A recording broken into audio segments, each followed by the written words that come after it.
Bueno, buenas tardes a todos, bienvenidos nuevamente. Hoy vamos a abarcar nuestro segundo tema nuevo para esta cátedra.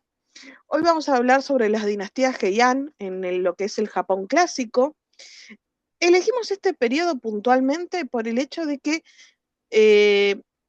no solo que es un periodo interesante y es bastante abarcativo, sino que también es el periodo donde aparece la figura del samurái, que por ahí está un poco más romantizada por el hecho de el cine, las películas de Kurosawa. Entonces, nos pareció que era un tema, un periodo específicamente interesante para... Así que con esto vamos a arrancar. Voy a hacer un pequeño raconto histórico, un pequeño resumencito, eh, digamos, para ubicarlos un poco en tiempo y espacio y darles el contexto bien de en qué situación se encontraba Japón en este momento, cuáles son los objetivos, cuáles son los intereses políticos y las accesorias que van a ir apareciendo, porque es bastante interesante y de alguna manera nos da pie para entender por qué aparece la figura del samurái tan presente más adelante. Para los que les interese saber o ver un poco sobre la figura del samurái, como ya por ahí lo mencioné muy al pasar, les recomiendo enfáticamente que busquen las películas de Akira Kurosawa. Tiene dos películas muy buenas, Los Siete Samuráis y Yojimbo, que son hermosas películas, y si por ahí no están acostumbrados a lo que es el cine oriental, por ahí es bastante disruptivo la primera vez que uno lo ve y cuesta seguirle el tren, se van a dar cuenta si alguno de ustedes se ha criado o le ha gustado o en su familia han visto muchos western. Yojimbo y Los Siete Samuráis tienen un ritmo muy similar a los western clásicos. Eh, Les recomiendo para arrancar a ver un poco de cine oriental Los Sueños de Akira Kurosawa, que por ahí son cortos, todos unidos en una película, en la misma película, y que te muestran de lo que es el Japón feudal hacia, poco a poco, lo que es el Japón moderno, Hiroshima y Nagasaki, etcétera y demás. Por ahí, al ser pequeños clips cortos, esta película de los sueños fue, digamos, de alguna manera fue por Steven Spielberg, pero por ahí siendo a color, teniendo otro tipo de ritmo, es un poquitito más amena para quien no está acostumbrado a este tipo de cine. Pero si en su familia han visto o ya de alguna manera pudieron ver algo de Clint Eastwood o algo similar, les recomiendo que vayan directamente a Los Siete Samuráis y Yojimbo, que son películas un poquitito más viejunas en blanco y negro, pero que tienen mucho impacto y son dentro para finales de este periodo. Entonces, arrancamos con el contexto histórico rápidamente, lo más rápido que pueda. El inicio del periodo Heian está marcado por la decisión del emperador Kanmu, que es el 50º soberano de Japón, de trasladar la capital fuera de Nara. Nara había sido abandonada tras 30 años debido a la creciente e inquietante influencia de las instituciones budistas en asuntos seculares. Entonces, Kanmu lo que buscaba, de alguna manera, con esta mudanza de capital, no era solamente fortalecer la autoridad imperial, sino también encontrar una ubicación con mejores conexiones geopolíticas y acceso fluvial al mar. Tras un nacido en Nagaoka-Kyo en el 784, una ciudad que fue abandonada tras una serie de desastres y malos presagios, la capital se estableció finalmente en Heian-Kyo, lo que sería actualmente Kioto, en el año 794. El nombre de la ciudad significa capital de la tranquilidad, que en parte refleja el deseo de estabilidad de la corte en ese lugar. La nueva metrópoli fue diseñada siguiendo el modelo de Chang'an, la capital de la dinastía Tang en China, de la que ya hablamos, aunque en escala mucho mayor que su predecesora, Nara.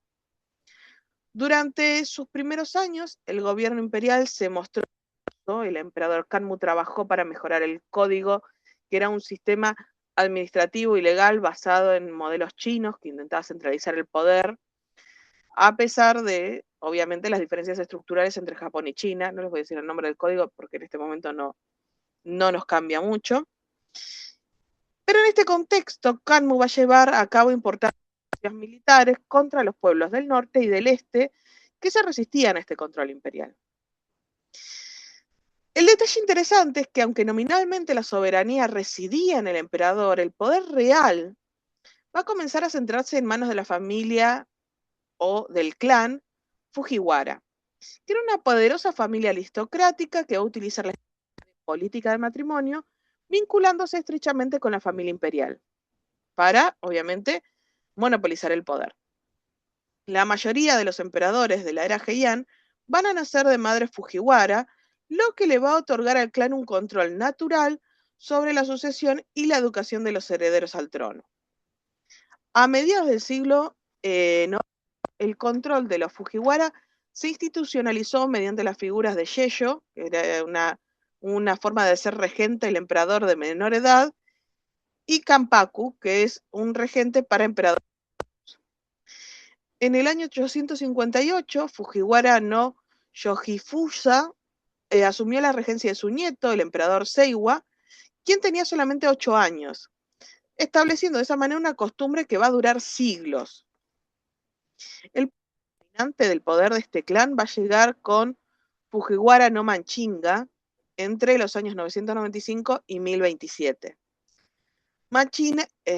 Machinaga, el nombre era Fujiwara no Machinaga, perdón que me equivoqué con eso, llegó a tener tal influencia que podía elegir o deponer emperadores a su voluntad, manejando los asuntos de Estado a través de la administración privada de su clan. Un evento fundamental en la historia política y cultural de Heian va a ocurrir a finales del siglo IX, en el año específicamente 894, que siguiendo el consejo de un erudito, Japón decidió suspender las misiones diplomáticas a lo que era la China de la dinastía Tang. Se encontraba en ese momento en un estado de inestabilidad y declive, y la persecución de los budistas en lo que era el continente había minado el respeto japonés por sus instituciones. Este cese de contacto, oficial por supuesto, va a facilitar el crecimiento independiente de la cultura japonesa, fuera de lo que es esa influencia china que tenía previamente. Al volverse hacia adentro, la corte Heian va a refinar sus propias costumbres, lo que dio lugar al desarrollo de los silabarios, los idiomas,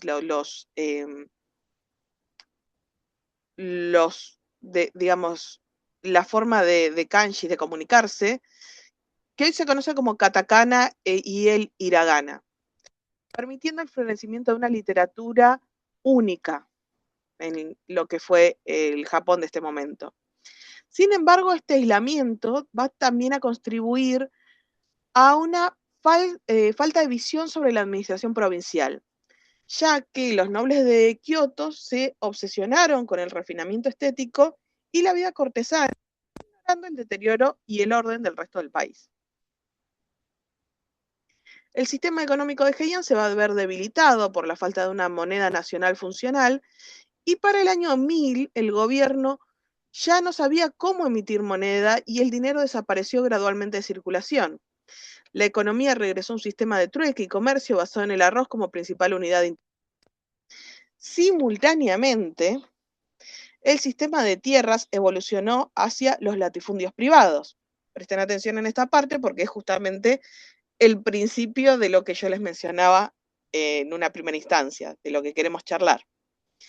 Originalmente, el Estado poseía todas las tierras, pero para incentivar la apertura de los nuevos campos, se empezaron a conceder derechos de propiedad privada exentos de impuestos.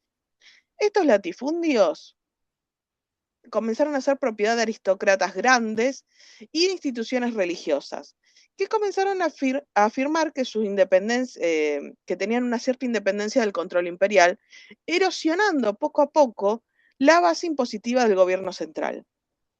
Los campesinos de alguna manera también preferían transferirle sus títulos de tierras a estos propietarios de los latifundios a cambio de protección y una parte de la cosecha, lo que dejó al emperador sin ingresos directos ni control efectivo sobre los territorios. La incapacidad del gobierno central para mantener el orden llevó a la creación de lo que fueron las fuerzas policiales privadas. Tras la abolición del reclutamiento universal en el 792 por ser demasiado costoso e ineficaz, la corte empezó a confiar en milicias locales regidas por jefes de distritos. Y estos guerreros profesionales que juraban lealtad a sus señores feudales, en lugar de a una corte imperial, se convirtieron en lo que era la clase samurái. A lo largo del siglo X, este nuevo poder militar se puso a prueba. En el año 935, un caudillo, no vamos a decir el nombre porque voy a ser macana, lideró una rebelión en lo que era la provincia de Hitachi, logrando proclamarse como un nuevo emperador. Casi simultáneamente, Fujiwara no Sumitomo se rebeló en el oeste. Las revueltas fueron sofocadas por otros guerreros en nombre del emperador. El evento demostró que la supervivencia del gobierno dependía totalmente de la clase militar. En el norte, la inestabilidad continuó con las guerras de los 9 años anteriores, del 1051 a 1062, y la guerra de los 3 años posteriores, que fueron conflictos donde los clanes como los Abe y los Kiyohara desafiaron la autoridad central. Durante estas luchas, el clan Minamoto, también conocido como Genji, comenzó a ganar un prestigio inmenso como líderes militares. A finales del siglo IX, del siglo XI, corrijo, el monopolio de los Fujiwara comenzó a debilitarse. Y en 1968, el emperador Go-Sanjo subió al trono y fue el primer soberano en casi 2 siglos cuya madre no pertenecía al clan Fujiwara. Go-Sanjo va a implementar reformas para frenar la influencia de los regentes y estableció una oficina para validar los registros de propiedad de latifundios, amenazando la base económica de estos nobles propietarios. A mediados del siglo XII, las disputas sucesorias dentro de la familia imperial y las facciones enfrentadas de los Fujiwara fracturaron definitivamente el sistema. En 1156 estalló la rebelión de Hogen, una violenta lucha entre el emperador retirado Sutoku y el emperador reinante Go-Shirakawa. Poco después, en 1159, la rebelión de Heiji enfrentó a los dos clanes militares vencedores entre sí. Los Minamoto, liderados por Fujiwara no Nobuyori, en una conspiración intentaron tomar el poder, pero fueron aplastados por el contraataque de otro militar. Y tras esta victoria, Kiyomori ejecutó y exilió a sus rivales y se convirtió en el hombre más poderoso de Japón. En 1180, el príncipe Mochihito, apoyado por Minamoto no Yorimasa, me cuesta muchísimo estos nombres compuestos, emitió un llamamiento a las armas para buscar a los Taira. Y aunque en este primer intento fue sofocado, Yorimasa se suicidó tras la batalla del río Uji, digamos que fue la mecha de la guerra Genpei en 1180 a 1185, y con esto se dio comienzo a esta guerra, dando como consecuencia que en 1183 los Taira se vieron obligados a huir de la capital, llevándose consigo al niño emperador del momento y a los tesoros sagrados. La confrontación final va a tener un lugar en la batalla naval, en una batalla naval en 1185, y al verse acorralados y derrotados, la abuela de este pequeño emperador se lanzó al mar con el pequeño de solamente 6 años en brazos, y ambos aparecieron ahogados simbolizando el fin trágico de la era Heian. Bueno, esto ya termina de hacer el resumen porque es un montón y no tampoco pretendo que se lo sepan perfectamente. Pero ahora vamos sí a lo que nos atañe, que es el tema de la indumentaria, y que a esto quería llegar yo. A lo que era el comienzo de la era Heian, la moda japonesa va a seguir estrechamente los modelos de la dinastía Tang de China, por la misma influencia de comercio que tenían previamente y la influencia que tuvieron también en la parte administrativa, económica, la fundación de la nueva capital, etc. Las mujeres de la era Nara, del primer emperador del 710 al 794, van a vestir túnicas de cuello cruzado y faldas atadas sobre la parte superior, dando una silueta que permitía cierta movilidad y que reflejaba el contacto diplomático activo con el continente. Sin embargo, un evento político crucial va a alterar esta trayectoria, que fue el incidente de Kozuko en el año 810.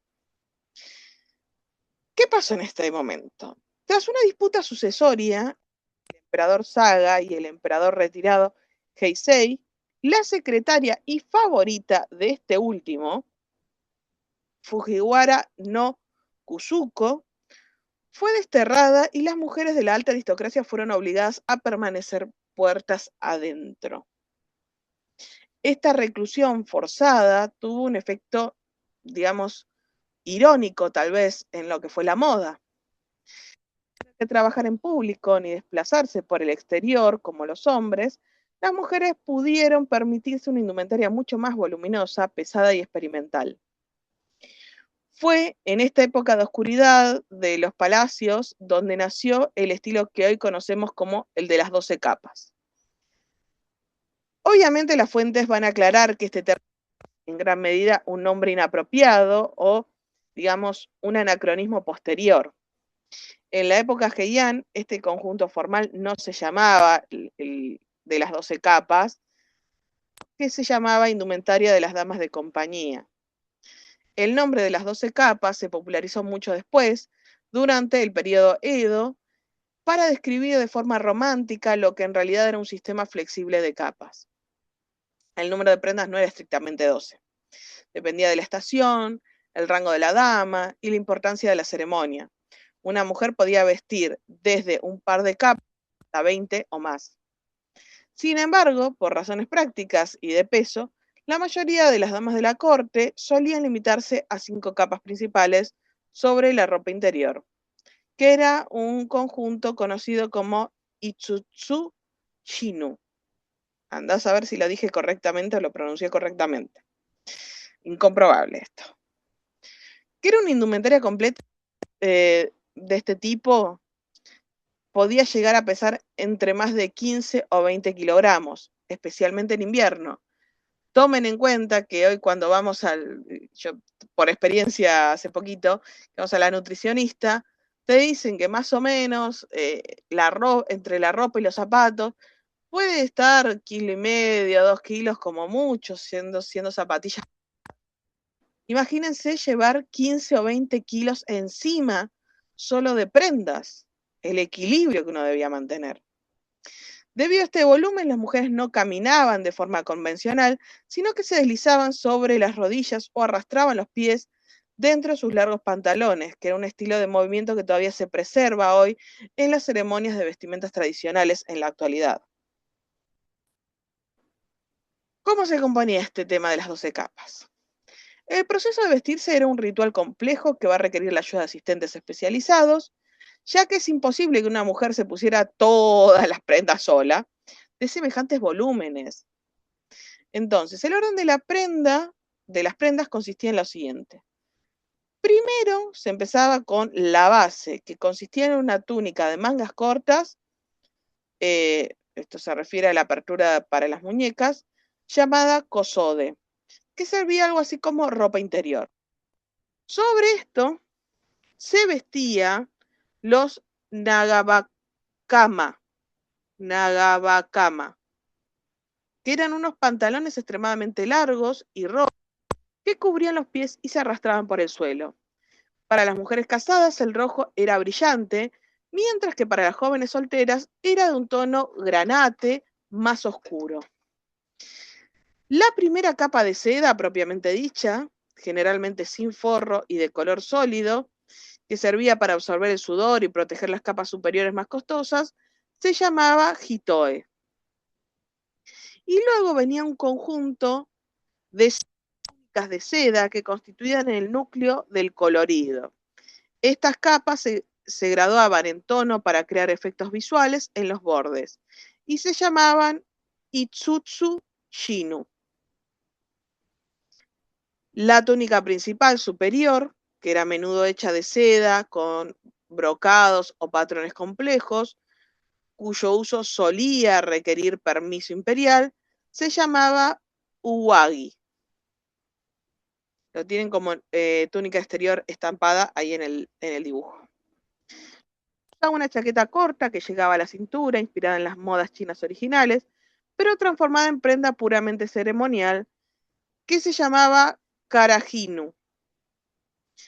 Y finalmente, por si no se aburrieron con todo este relato, una falda delantal larga y plisada que se ataba a la espalda y se arrastraba como una cola. Esta prenda era el símbolo máximo de la madurez. Una niña la recibía, digamos, por primera vez en su ceremonia de mayoría de edad, el mogi, alrededor de los 11 años. Y tenía de nombre esta falda Mo, la última que ven ahí.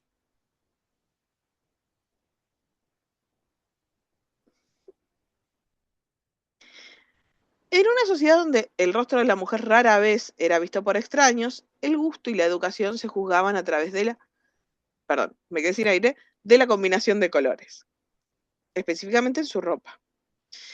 Este sistema se denominó capas de colores.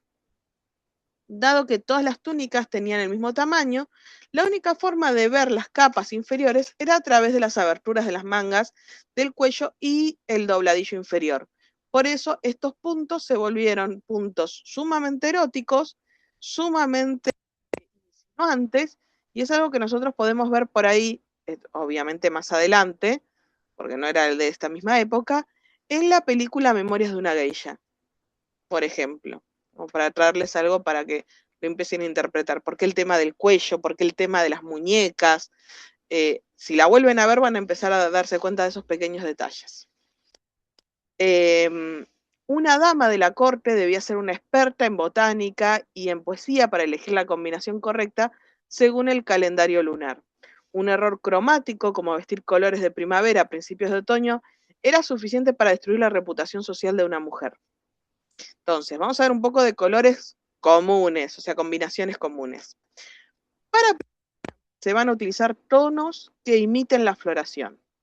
Una combinación popular era el ciruelo carmesí, con capas de diferentes tonalidades de rosa y blanco. Para verano se buscaba la frescura. Se empleaban telas más delgadas y transparentes y colores que recordaran el agua o la vegetación exuberante. Para otoño, los colores van a girar hacia los ocres, naranjas y púrpuras, imitando las hojas del arce. Para invierno, se van a preferir colores más bien cálidos y ricos, que es una combinación famosa, digamos, que se empleaba para dar contraste con la nieve. Entonces, hay muchas combinaciones, una muy conocida justamente se va a llamar Bajo la nieve, y consistía en capas verdes representando las hojas, capas rosas y una capa superior para simbolizar la nieve cubriendo la vida que espera abajo de ella. Es todo metafórico. Además de las estaciones, hay ciertos colores que estaban prohibidos. Por ejemplo, ciertos tonos de rojo, carmesí, obtenidos del cártamo, que estaban reservados exclusivamente para la familia imperial. Ya voy a hablar de eso igual, no se preocupen. O para aquellas damas a las que la emperatriz le concediera un favor especial. Eso lo vamos a ver ahora en un ratito. Pero no quiero distraerlos con algo, que ahora lo vamos a ver. La vida tras el sudare. En la arquitectura de los palacios de Heian está diseñada bajo un estilo muy particular. estaba pensada para la separación absoluta entre los dos sexos. Las mujeres van a pasar la mayor parte de sus vidas sentadas tras biombos de seda, o también conocidos como sudares, que son una especie de cortinas de bambú. Detalles particulares que yo les comenté sobre el tema de la seducción durante este periodo. Por ejemplo, yo les comenté el tema del borde de las mangas, el tema de las muñecas. ¿Por qué? Porque para un noble que caminaba por los pasillos del palacio, la única prueba de la existencia era el borde de sus mangas asomándose por debajo del sudare. O sea, vieron esas mangas largas que tienen los kimonos, que uno viese por debajo de esos biombos que se asomaba algo, era totalmente seductor. Era un juego entre lo que se muestra y no se muestra. Entonces, este atisbo de tela se ha convertido en un motivo romántico central en la literatura de la época, como la historia de Genji, que no la vamos a mencionar, estaríamos acá un montón de tiempo.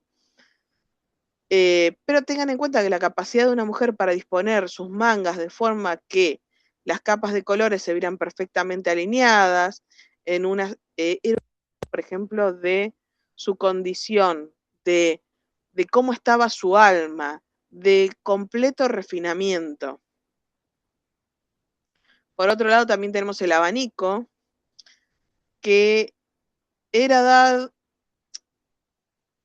imagínense, que si mostrar el rostro se consideraba una falta de modestia extrema, las mujeres que utilizaban abanicos, en especial estos abanicos que son de láminas de madera, eh, ocultar el rostro.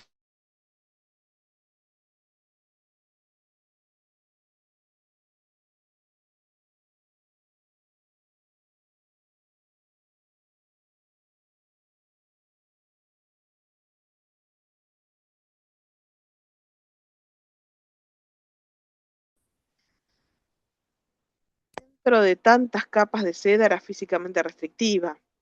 Las mujeres apenas se movían, permaneciendo sentadas en una posición similar a la de la muñeca Gina, que hoy conocemos en los festivales tradicionales.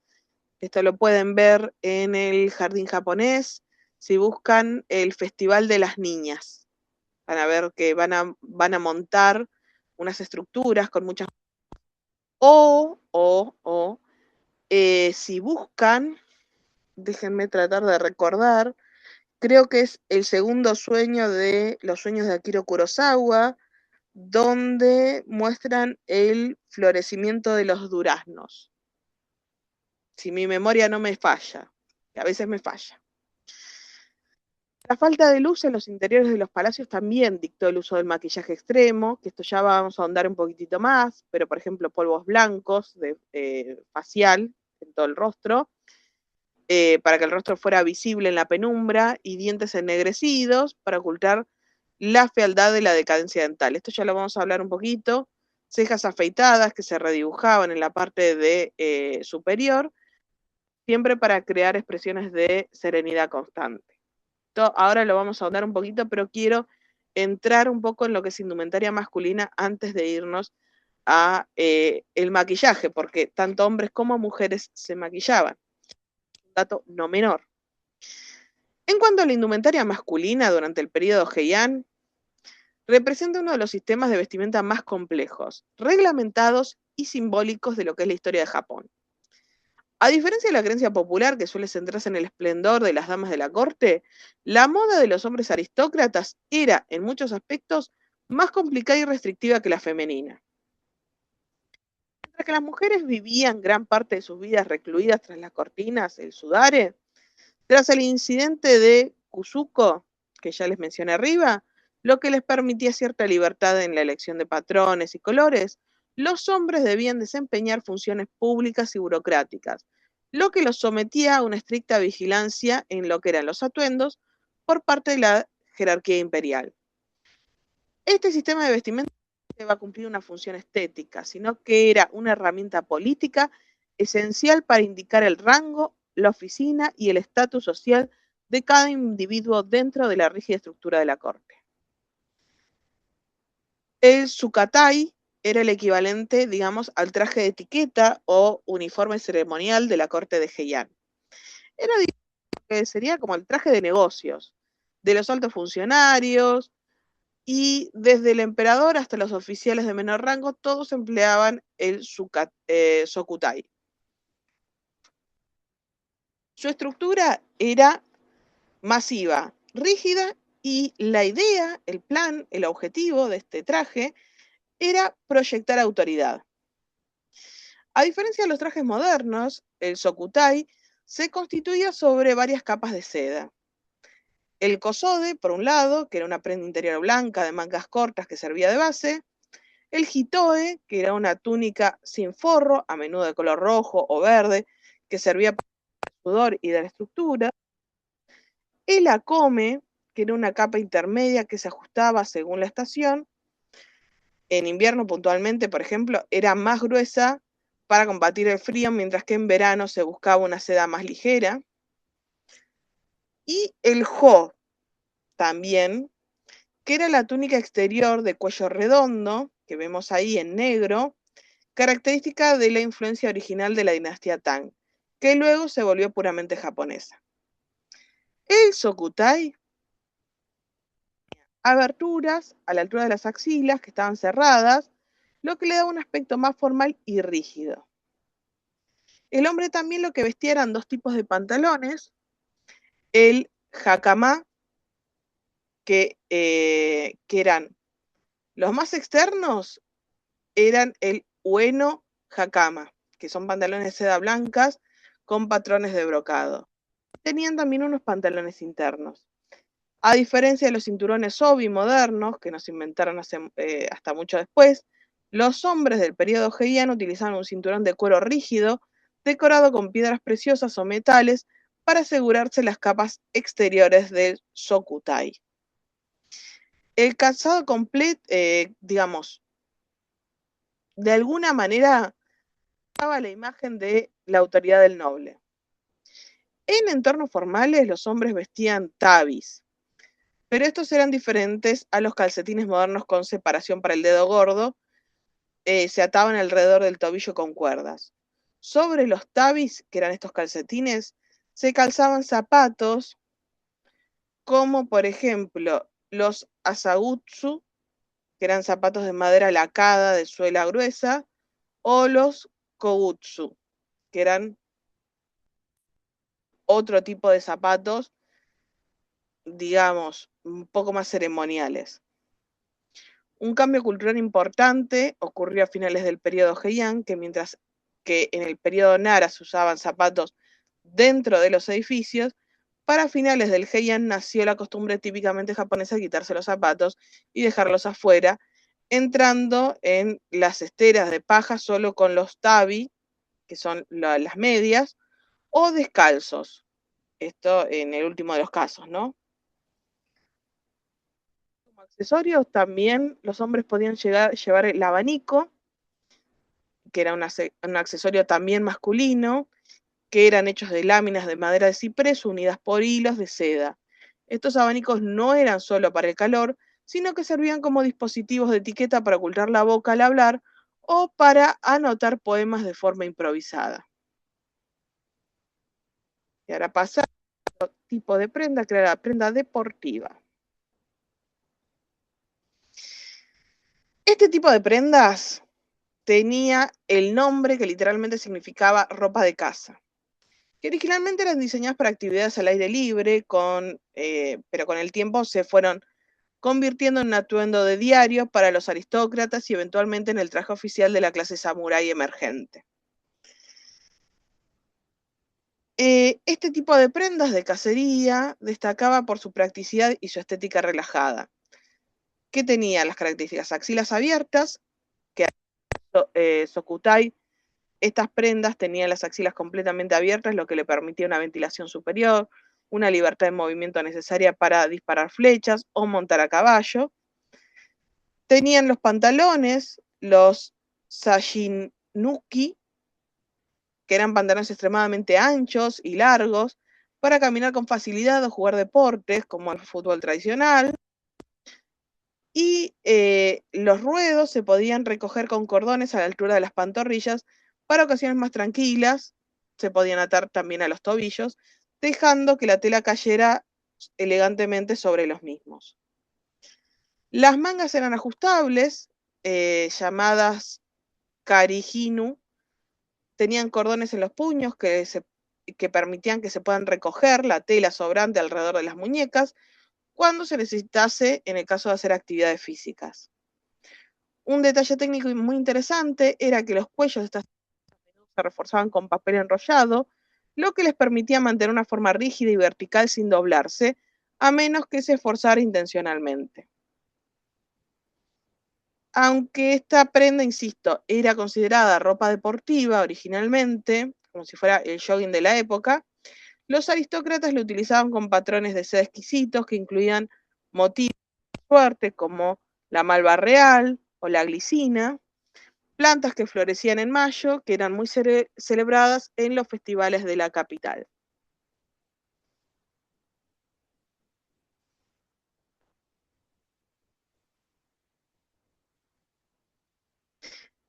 En cuanto a los peinados y tocados masculinos, vamos a hablar nada más ahora, ya nos vamos a meter con qué pasaba con las mujeres.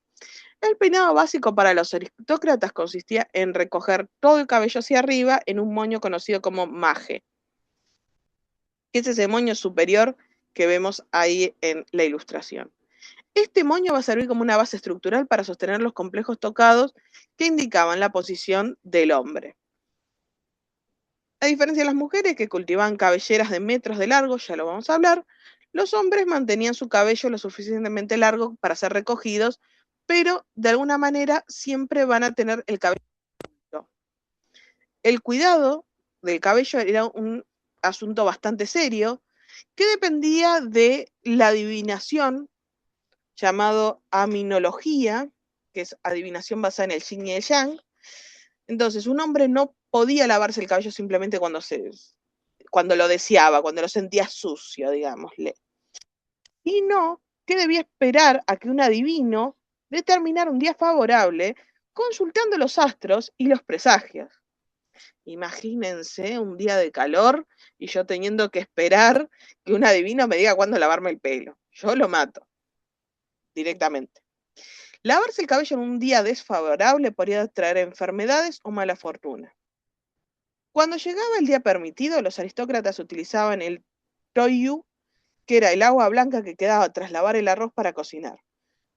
Que, dicho sea de paso, acá viene el momento del chivo. Si hoy buscan en internet, muchas veces en algunos sitios les recomienda como un método natural de cuidado del cabello, justamente utilizar esta agua para lavarse el pelo para un mejor crecimiento, que esté más limpio, que esté más suave, que crezca con más fuerza. Hoy se está volviendo a traer de vuelta algunas de estas cosas, por eso es muy interesante volver sobre ellos para conocer un poquito más. El objetivo de esta clase, como la que vimos de la dinastía china, es que sea un disparador, que ustedes se interesen, que ustedes se involucren, que ustedes curiosen y vean hasta dónde pueden llegar. Este líquido, de este sobrante de agua blanca que se obtenía tras lavar el arroz, era para eliminar los aceites naturales del cabello antes de la existencia de lo que son los jabones modernos. Tras el lavado, el proceso de secado era largo y laborioso, seguido de horas de cepillado para mantener la rectitud y el brillo. En cuanto a los tocados, que eran las piezas finales y más importantes de la cabeza, dependían de la formalidad de la ocasión. Los hombres utilizaban dos principales. El kanmuri, que es el tocado más formal, utilizado con el traje de la corte del Sokutai, que habíamos hablado. Se colocaba sobre el maje, el moño superior, y se ajustaba mediante un pasador o espiga que atravesaba el moño para asegurar que no se moviera. El kanmuri incluía una extensión trasera llamada ei, cuya posición también podía denotar el rango del portador. El otro tocado más común era el eboshi.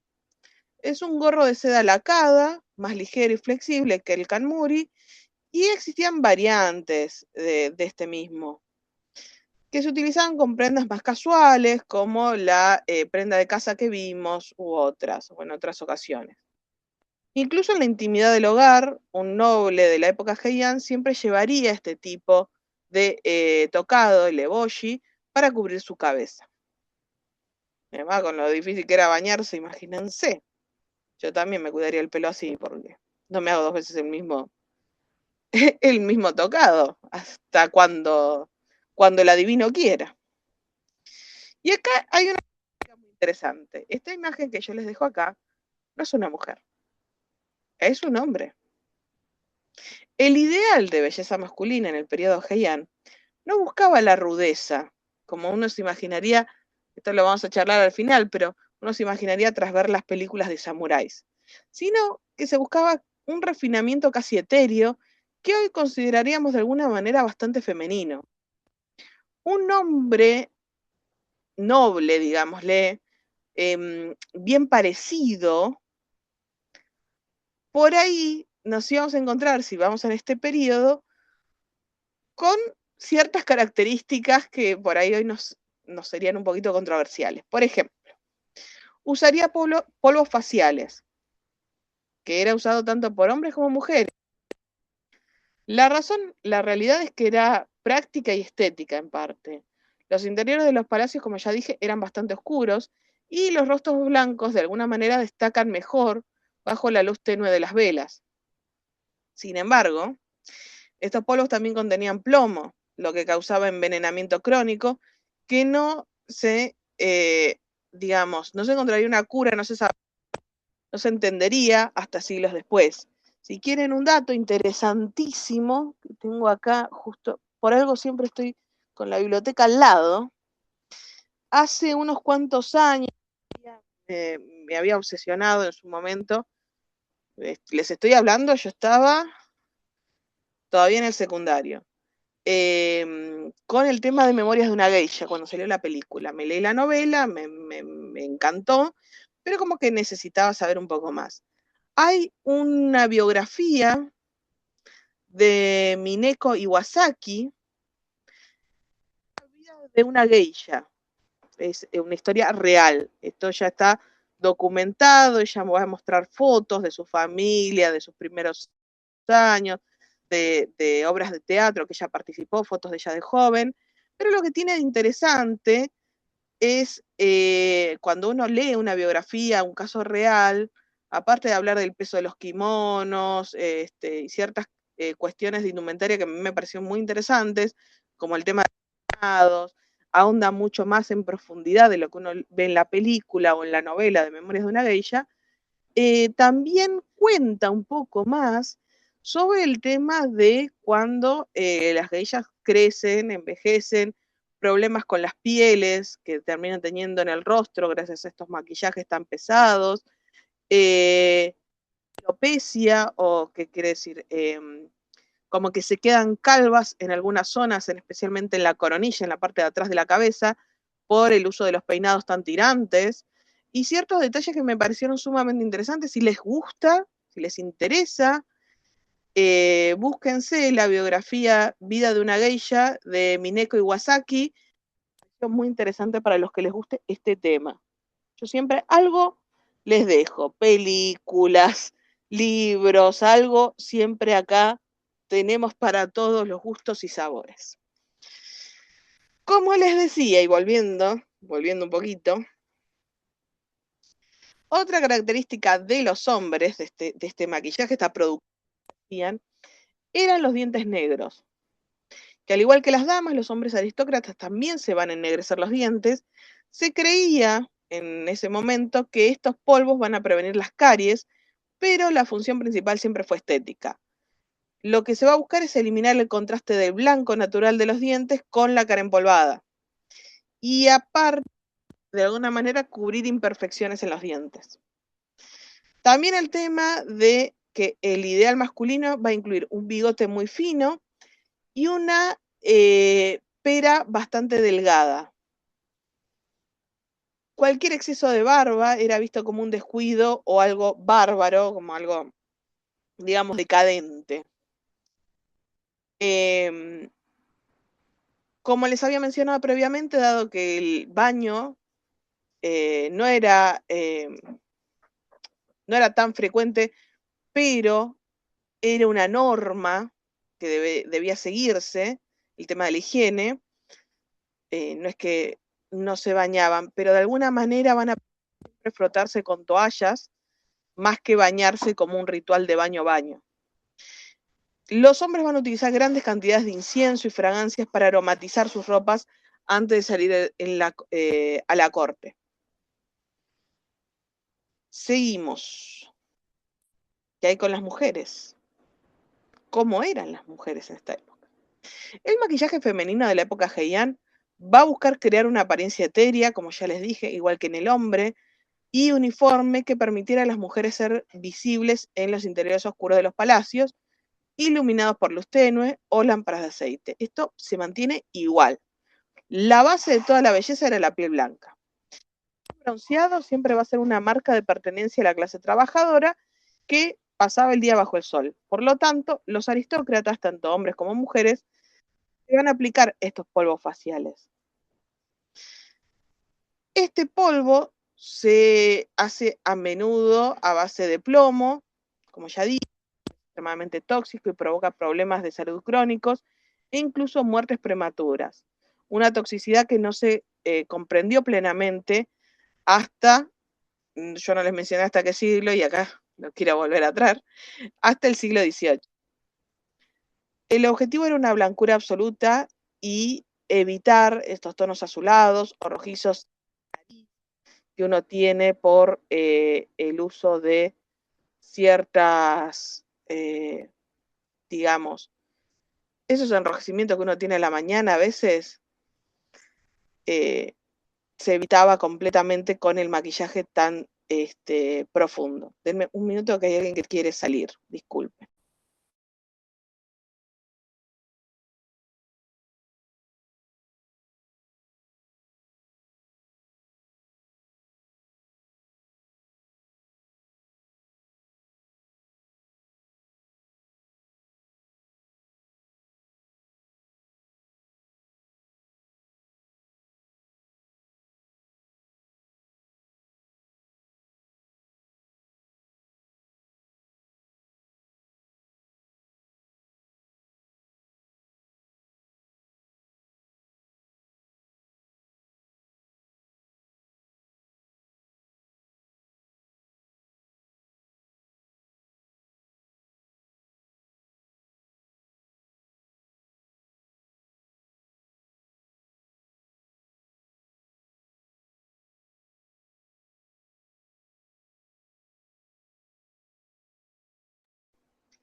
Seguimos. Disculpen la interrupción, acá siempre tenemos a alguien que parece que me espera cuando estoy grabando. Uno de los rituales más distintivos era el hikimayu. Las cortesanas creían que las cejas naturales eran la raíz de todas las emociones y en una corte donde se valoraba la compostura y el misterio, mostrar sentimientos era algo inapropiado. Por eso las mujeres se depilaban o afeitaban las cejas casi por completo, cosa que tengo que aclarar, que hasta hoy en día se sigue haciendo. Si ven algunas veces alguna de estas series coreanas románticas, muchas se afeitan gran parte de la ceja, hasta casi la mitad, y se dibujan la parte. Como ellas, en la actualidad, se dibujaban dos manchas oscuras con carbón vegetal, obviamente hoy en día no se usa carbón vegetal, pero en este caso sí se utilizaban carbón vegetal, mucho más arriba de la frente, cerca de la línea del cabello. Esto que les va a otorgar una expresión de serenidad constante, camuflando sus pensamientos reales tras una máscara de encanto y gracia.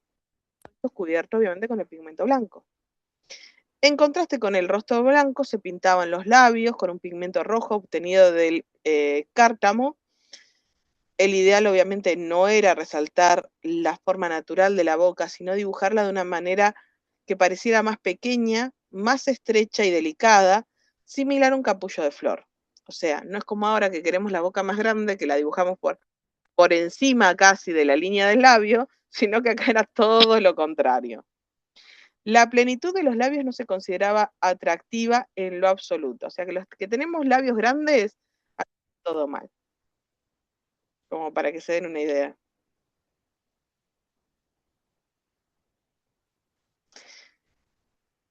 Y ahora sí vamos a volver con el tema de los dientes, porque creo que es algo bastante interesante. Esta práctica de ennegrecer los dientes era un símbolo de estatus social y de madurez que va a persistir en Japón durante muchos siglos. No es algo,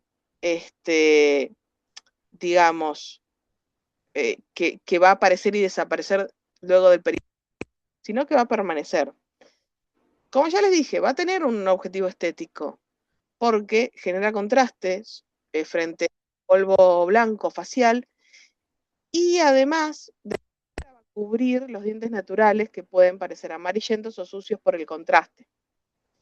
Entonces, este negro absoluto va a eliminar este problema estético, va a crear una armonía visual con el resto del maquillaje y el cabello. Sorprendentemente, digamos, se ha comprobado que de alguna manera va a ayudar un poco a prevenir caries dentales y el deterioro de los dientes. Pero principalmente el objetivo era una cuestión estética. Sépanlo para generar este mismo contraste. El color negro también va a ser una constante, digamos, que va a simbolizar la lealtad en este momento. Y se va a convertir en un de celebración y ceremonia. De hecho, los colores de la cara de la época Heian son el blanco, el negro y el rojo, y se considera hoy los colores tradicionales de la celebración en Japón, como para que tengan una idea. Y esta práctica va a ser tan respetada que incluso los guerreros samuráis de periodos posteriores la adoptaron para mantener un aspecto de alto estatus antes de entrar en batalla. Por supuesto, después de la era Meiji, si quieren saberlo, se dejó de practicar esto de pintarse los dientes de negro. Cuando se abrió Japón a los estándares de belleza occidentales, se van a imponer obviamente el tema de los dientes blancos. Pero en este momento se sigue usando el negro, si quieren el dato. Esto para que se diviertan, se rían un rato. Dato no menor, yo les había comentado cómo se cuidaba de los hombres, pero para una dama de la época Heian, el cabello también era considerado su fuerza vital, su esencia o su vida misma. La belleza del cabello se va a juzgar por tres factores: longitud, grosor y brillo. Entonces, los estándares de belleza van a exigir que el cabello fuera liso, negro y extremadamente largo. Shikibu relata casos de damas cuyos cabellos caían varios centímetros por debajo de sus talones o que eran incluso un pie más largos que su propia altura. A menudo se van a utilizar postizos, por supuesto, porque no a todos nos crece igual, o piezas de cabello adicionales para aumentar el volumen y la longitud si el cabello natural no era suficiente. En cuanto al peinado y su estilo predominante, era un estilo donde el cabello colgaba largo y suelto por la espalda, con mechones laterales cortados en capas para enmarcar el rostro. Por supuesto, esto requería muchísimo mantenimiento.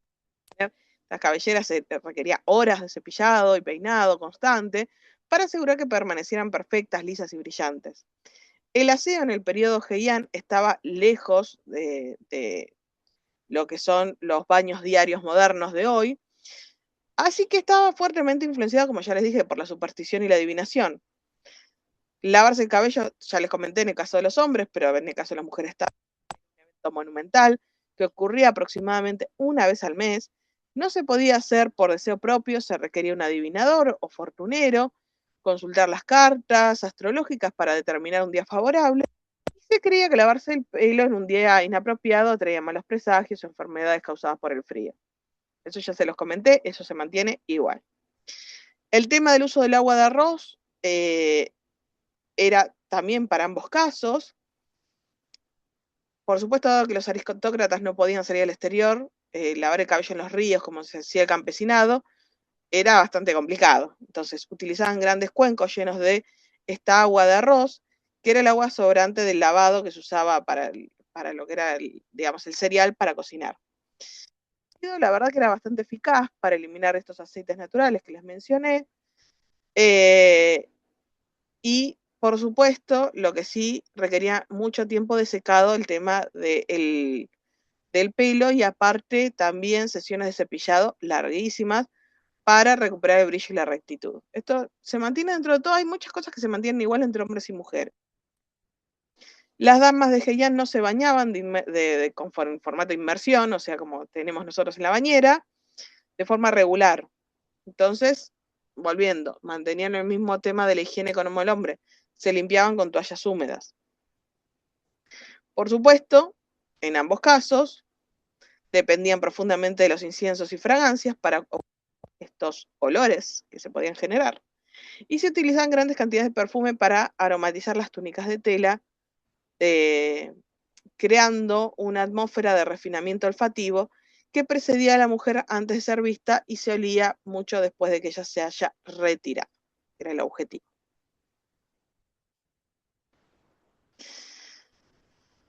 Acá tenemos el momento, yo siempre me adelanto con algo, ya sé que acá era el momento de comentarlo, pero bueno, es detalles. Lo que les voy a comentar acá, para no traer de vuelta el tema del incienso, es que la belleza no era simplemente una cuestión de vanidad personal.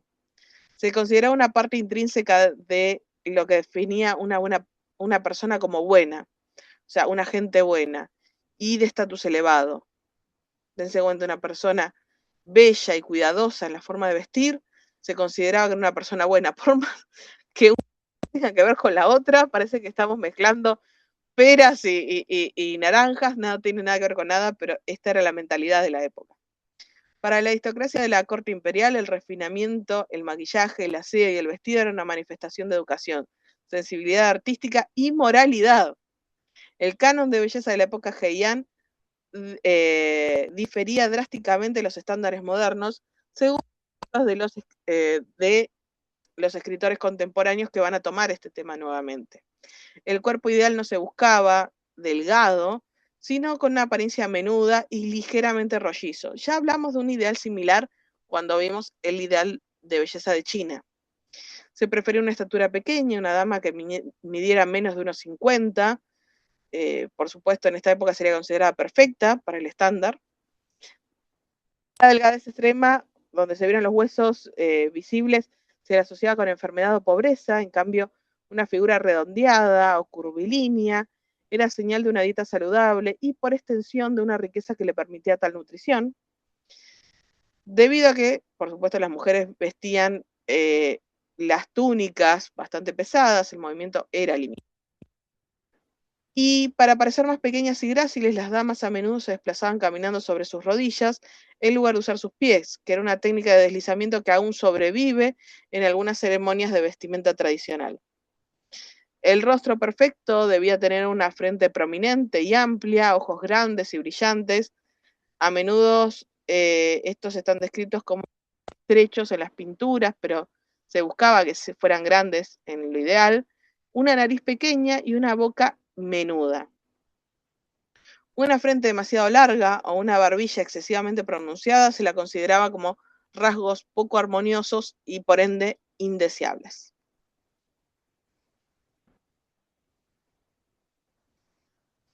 El tema de los colores prohibidos, les conté que lo íbamos a abarcar ya más para el final. En la corte heian el color no era una elección personal, sino un derecho otorgado. Este sistema se regía por los colores prohibidos, que era una lista de 7 tonalidades que podía vestir a menos que el emperador se lo concediera específicamente como un premio o una promoción o un servicio excepcional.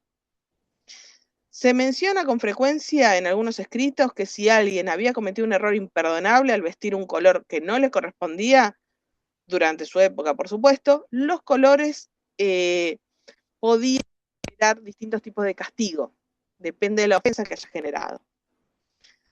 Durante esta época van aparecer, o sea, van a restringirse ciertos colores. Por ejemplo, el púrpura oscuro, que ya en algunas civilizaciones ya lo vimos bastante reiterativo, el tema de que era un color conservado para el mayor poder adquisitivo y la familia imperial, por supuesto. El escarlata profundo, por supuesto. El zafiro profundo, también. El rojo, azul, naranja y amarillo. No nos dejan colores casi, pero es así, gente. El rojo, azul, el naranja y el marrón estaban estrictamente reservados para la alta aristocracia. O sea que estaban totalmente fuera del alcance de los rangos inferiores. Y siempre estos iban a ir indicando distintos rangos. Funcionan muy parecido a cuando nosotros vimos los clavus en Roma. Son indicadores. Entonces, el púrpura te va a decir que sos del más alto rango. El rojo, el verde y el azul, siguiendo este mismo orden descendente, de rojo, que como ya vimos, deriva de alguna manera del púrpura, se puede lograr a través del mismo tinte que el púrpura, después verde y después azul. Las tonalidades más, los colores siempre solían reservarse para los niveles superiores dentro de cada rango y colores más bien más desaturados para menores rangos. Siempre equivocarse de color va a ser un crimen y la ofensa se va a medir dependiendo del color que se haya usado y el rango que se haya querido, entre comillas, subir sin autorización.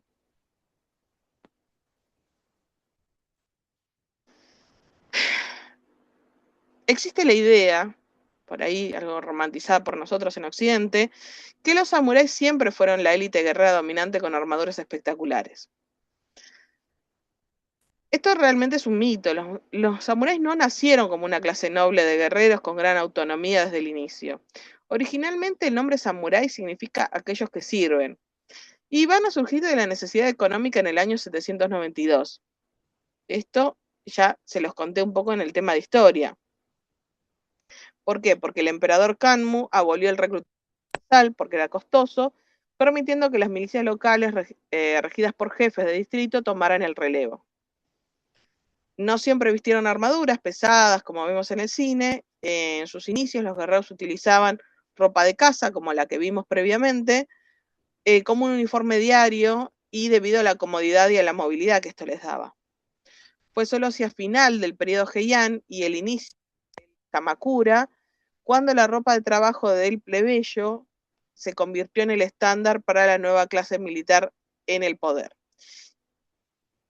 Por otro lado, otro mito que me gusta traerles, yo creo que ya les quedó recontra claro, pero por las dudas, a menudo se piensa que el maquillaje era un atributo exclusivamente femenino, por ahí nosotros ingresamos a esta clase pensando eso, pero la realidad es que los hombres de armas no evitaban la cosmética por considerarse vanidoso. Los aristócratas masculinos se aplicaban polvos blancos y se ennegrecían los dientes y se delineaban de oscuro las cejas. Incluso los señores de la guerra del periodo posterior, el Sengoku, mantenían esta tradición de maquillarse antes de la batalla para asegurar que si morían su apariencia reflejara un alto estatus en sus últimos momentos.